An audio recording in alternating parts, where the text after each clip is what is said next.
ஓம் ஸ்ரீ மாத்ரே நமக.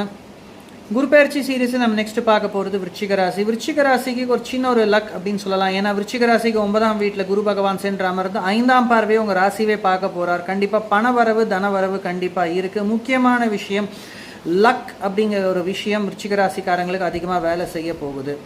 அதில் பிஸ்னஸில் இருக்கிறவங்க, முக்கியமாக இந்த ட்ராவல் லாஜிஸ்டிக்ஸ் அண்ட் டிரான்ஸ்போர்ட் ரிலேட்டடாக பிஸ்னஸில் இருக்கிறவங்களுக்கு இது நிஜமாகவே நல்ல ஒரு காலகட்டம். மேனுஃபேக்சரிங் ரிலேட்டடாக இருக்கக்கூடிய பிஸ்னஸில் ரா மெட்டீரியல் சப்ளை பண்ணுறவங்க, இந்த மாதிரி ரிலேட்டடான பிஸ்னஸில் இருக்கிறவங்க எல்லாருக்குமே இது ஒரு நல்ல காலகட்டம் அப்படின்னு சொல்லலாம்.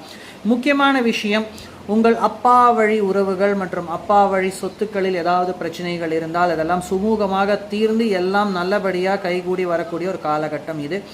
அப்பா மகன் உறவு, அப்பா மகள் உறவு சம்மந்தப்பட்ட விஷயங்கள் எல்லாமே இந்த முன்னாடி கசப்பாக இருந்த விஷயங்கள் எல்லாம் முடிஞ்சு இந்த ஒரு நல்ல ஒரு சுமூகமாக ஒரு நல்ல ரிலேஷன்ஷிப்பை ஃபார்வர்ட் கொண்டு போகக்கூடிய ஒரு காலகட்டம் இது விருச்சிக ராசிக்காரங்களுக்கு.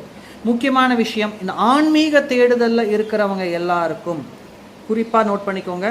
இதில் business professionals and working professionals அப்படிங்கிறத தாண்டி இந்த ஆன்மீக தேடுதலில் இருக்கக்கூடிய ஜனங்கள் எல்லாருக்குமே, இந்த விருச்சிக ராசிக்காரங்க எல்லாருக்குமே இது நிஜமாகவே ரொம்ப நல்ல காலகட்டம்னு சொல்லலாம். உங்களுடைய ஆன்மீக தேடல் கண்டிப்பாக நல்ல வெற்றி பாதையை சென்று அடையும் ஒரு காலகட்டம். இந்த குரு பயிற்சி உங்களுக்கு ஆன்மீக ரீதியாக கண்டிப்பாக பயங்கர ஒரு சக்ஸஸ் கொடுக்கக்கூடிய ஒரு காலகட்டம் தான் இது. நன்றி, வணக்கம்.